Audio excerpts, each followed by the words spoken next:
And the reason why is because when you're scared and you're afraid and you're jealous and you're overwhelmed with emotion, it is so much easier to point the finger at other people. That's a decision, by the way. Sure. One you may not be aware that you're making, but you're still making it.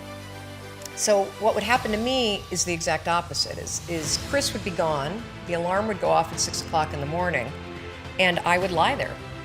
And I would think about the lien on the house, and I would think about the bankruptcy that we were facing, and I would think about how much we had fought the night before, and I would think about the fact that I was unemployed, and I would hit the snooze button.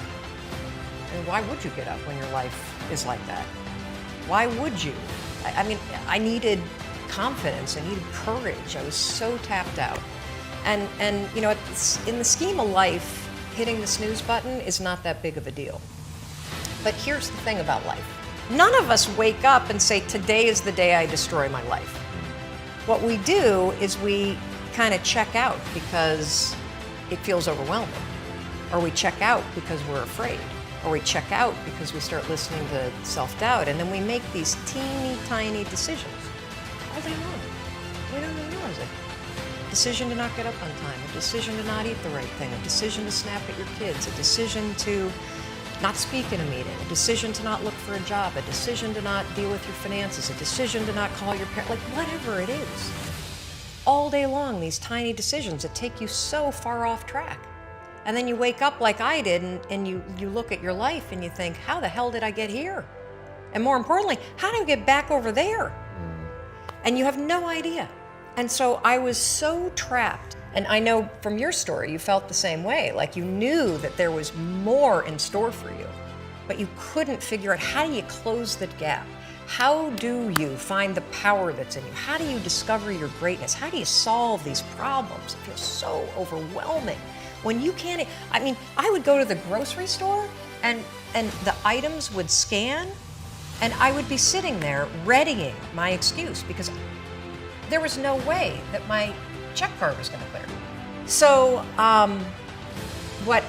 got in this struggle with myself that a lot of us find ourselves in, and that is you get trapped in what I call the knowledge action gap. You know what to do, but you can't seem to make yourself, right? I mean, every one of us is one Google search away from a list of instructions. It will change your life. But how do you get out of your head and stop thinking about what you need to do and actually do it? And in my case, this stuff was pretty easy. Get up on time, make breakfast for the kids, get them on the bus, start looking for a job. Be nicer to Chris. Don't drink so much. Instead of isolating yourself, pick up the phone and call a friend. Get yourself out into the woods and go for a walk. Start running again. Like all these little things that I was capable of, but I couldn't get out of here. Could not get out of here. And if you're stuck, that's the problem. The problem is you're in your head, you're thinking. That is the universal problem. And it all starts with this knowledge of what to do, and then you hesitate and you think about whether or not you feel like doing it. So for a couple months, I was really stuck.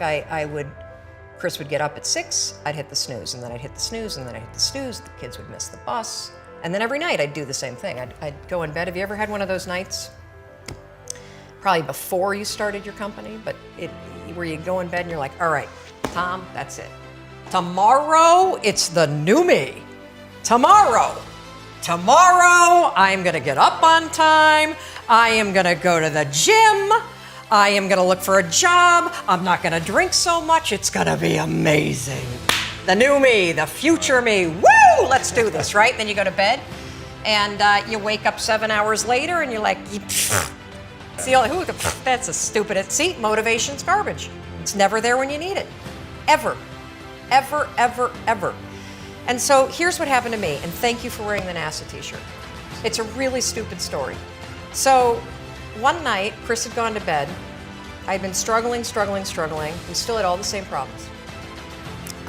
We still had a lien on the house, still facing bankruptcy, still fighting like crazy. I was still unemployed. They still hadn't figured out like the solution yet for the business. And I was about to turn off the TV, and there on the TV, there was this rocket launching, and I thought, oh my gosh, is it. I am gonna launch myself out of bed like a rocket ship, like NASA, right here, had launched me out of that bed. And I'm gonna move so fast that I don't think. I'm gonna beat my brain. Now, here's a really interesting point. I talk a lot about your instincts and inner wisdom. And we can get into this a little bit later, but a lot of us talk about the fact that you have a gut feeling. But what all this research that I've done for the book and all the speaking that I do, what I've discovered that's fascinating is actually when you set goals, when you have an intention on something that you want to change about your life, your brain helps you. What it does is it opens up a checklist, and then your brain goes to work trying to remind you of that intention that you set. And it's really important to develop the skill, and I say that word purposefully, the skill of knowing how to hear that inner wisdom and that intention kicking in and leaning into it quickly. So for me, my brain saying, that's it, right there, move as fast as a rocket, Mel. I wanted to change my life. And I think most people that are miserable or that are really like dying to be great and dying to have more, we want to change. We want to live a better life. We want to create more for our families. We want to be happier. The desire is there. Again, it's about how do you go from knowledge to action. So the first thing in this story that's important is realizing that the answer was in me. And my mind was telling me, pay attention. The next morning, the alarm goes off, and I pretended NASA was there. It's the stupidest story. I literally went 5, 4, 3, 2, 1. I counted out loud, and then I stood up. And I'll never forget standing there in my bedroom. It was dark, it was cold, it was winter in Boston. And for the first time in 3 months, I had beaten my habit of hitting the snooze button. I couldn't believe it, and I thought, wait a minute. Counting backwards? That is the dumbest thing I've ever heard in my entire life. Well, the next morning I used it again and it worked. The next morning I used it again and it worked. The next morning I used it again and it worked.